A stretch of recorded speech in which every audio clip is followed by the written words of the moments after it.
Greetings everyone, Biracial Blurred here with, yes, another video, as I'm going to be talking about this recent video game I played that I had such a fantastic time with. And while it is not as diverse in terms of people of color, I think this is an interesting one to talk about in general, and my videos may have different things. They might review video games and other topics that might not be as related to the blurred topics I usually talk about on my podcast. And don't worry, there's another podcast coming out for that soon. So, Life is Strange is about a girl named Max who has the power to rewind time in increments. And you have to do a lot of choices. And while the game is not necessarily as interactive as some other games, it's mainly with choice, and you're having this interactive story that you can go through that's a good time. And of course, as always, there's three things I'm discussing here. One is the high school drama with depth, another is the diversity in mental health, and the third is having a female protagonist and the centering of women in the story. So let's get started with the high school drama with depth aspect. You've probably seen this before. In particular, you've probably seen this in 13 Reasons Why, as many of those things start off with, a girl having suicidal issues, but it becomes far more as many of the characters within that show have different issues and problems that they have to deal with. And going on from that, this is a very similar circumstance in Life is Strange, as I see a lot of influences. I mean, the main influence in the whole game is butterfly effect and being able to change things in the past and creating wildly different futures and alternative realities. However, one thing to note that's a bit different is that every character in the game has more depth, right? Principal, one of our only diverse characters, but that's not surprising because the setting is the Pacific Northwest, which isn't that diverse, honestly. Anyway, so he's an alcoholic, so that's kind of his backstory there, as you can find different bottles and different things along that nature. We also have Stella, who from Max's nightmare segment might come from an abusive family, and also, interestingly enough, takes drugs to deal with the stress of being an academic all-star, so that's a really interesting aspect about her. You got the stoner skater bro, Justin, who actually does care that his homie is dating his favorite girl. Dana has a pregnancy issue she had to deal with from the jocks, the jocks say one note, which I actually don't mind at all. Yeah, very different times than back in the day in terms of jocks and how much we focus on them. They were the main focus back in the day, and now they're not a lot of focus because people have changed. Daniel, he's actually a failure at photography for all the greatness he is at being an artist in terms of drawing. His whole issue is he sucks at photography and he thinks that's the goal, but it's not. Then you've got the drug dealer, Frank, who actually loves Rachel and is actually a really caring person, but he gives off a cold demeanor. Then you also have Taylor, who's kind of like one of the Mean Girls posse people, but her mom is dying and that kind of shapes some of her thoughts.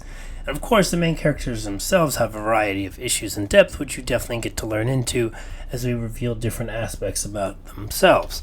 And I think it's important in this is that you don't have one-note characters. And in the first episode of Life is Strange, which there's 5 episodes of it, it's a game in segments like that, and that you think that all these characters are going to be pretty one-note, but then you learn a lot more of them have depth. And this is important in subverting character expectations with your audience, as it requires things that are important.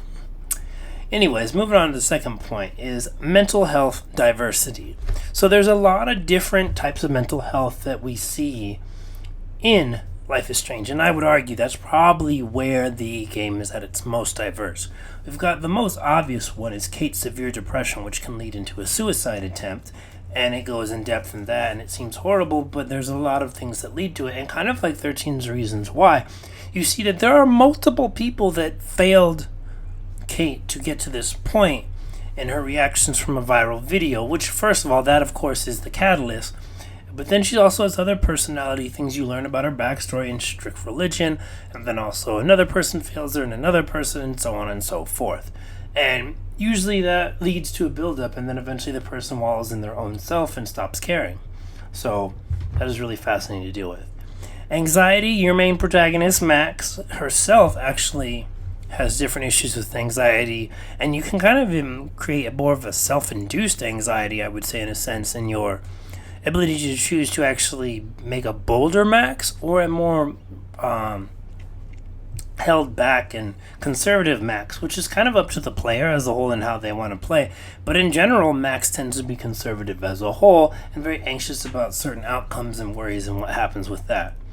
Of course, we have our friend Chloe, whose whole main shtick is acting out because she's trying to cover up her deep feelings of loss and regret over her dad who died in a car accident. And some of this, is trying to put blame on him, trying to put blame on herself in some ways, or blame on her mom. And it's interesting how she does that, and that there's some severe changes that happen to her, all due to this issue being a very large thing, and her never really getting the therapy or help for it.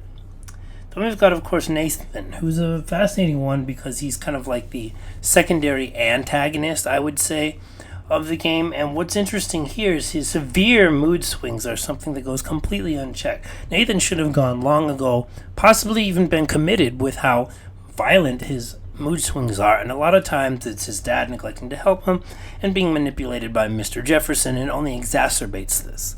So it's really fascinating, his perspective. Then we, of course, have Victoria, who is the head mean girl, basically the head bitch, really, for lack of a better term. And she's very insecure about herself, which is a big part of her acting out and trying to deal with things with Max and how that goes. We also have Warren, whose biggest issues are his self-esteem. He often does a lot of self-deprecating humor, often belittles himself, and kind of doesn't think of himself as that great, even though he's an awesome nerd in some ways, but he doesn't think it's that wonderful, which is a sign if someone constantly berates themselves. We are our own harshest critics, but it's an issue if you don't say anything positive about yourself. We also have Mr. Jefferson, who is on here because his mental health issue is sociopathy. Yes, true sociopath in a sense. And why, or sociopathic, and why this is not necessarily interesting but important is that what drives a person to be this ridiculous, in that you want to, I would say he's more of a ephebophile because all the women he captures are young teenagers. Pedophilia is usually related to younger children. Ephebophilia is usually related to young teenage women in particular, but also men. And in a sense, you're like, what on earth led to this? Was it parents abusive? No, Mr. Jefferson is just a sociopath, and that is a mental health condition, actually. It is not a positive one. It's not a lot of ways necessarily to resolve it either. It's just that this person doesn't have a disregard for humans, and I think that is a very big clue on sociopathy, is that you have a lack of empathy. Like if you've ever seen City of God at the beginning with Little Zay as a kid, killing people while the other people are robbing the place, I think it's important to note that there's sociopathy there because he has no disregard for these people's lives. And Mr. Jefferson's the same way, and he has no regard for any of the girls he's destroying, nor Nathan's life either, in terms of him destroying and manipulating that. And that is a condition because the average person cares somewhat about somebody else. It's very rare to get true sociopaths. And then we've come down to, in mental health, David.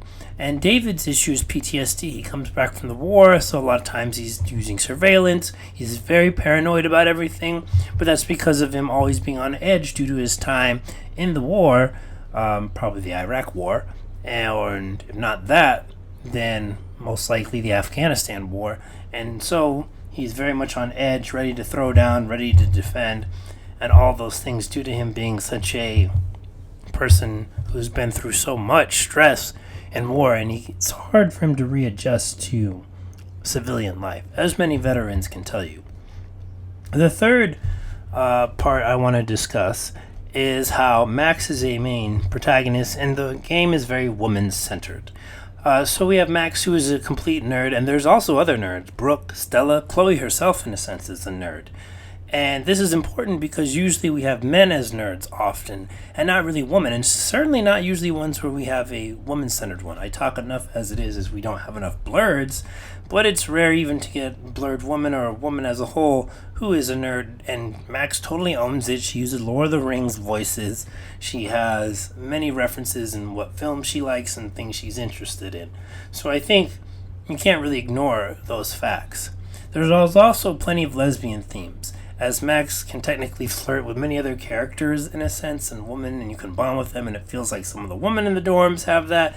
And of course, Max and Chloe's bond, which really ends up being something like a lesbian allegory in a sense, in that how well they can bond, you can actually attempt to kiss each other, actually, and another result where you actually end up kissing each other in a sense. And so we've got LGBT protagonists who are nerds, which not a common theme whatsoever. And while there isn't too many gay comparisons, there are plenty of lesbian themes throughout.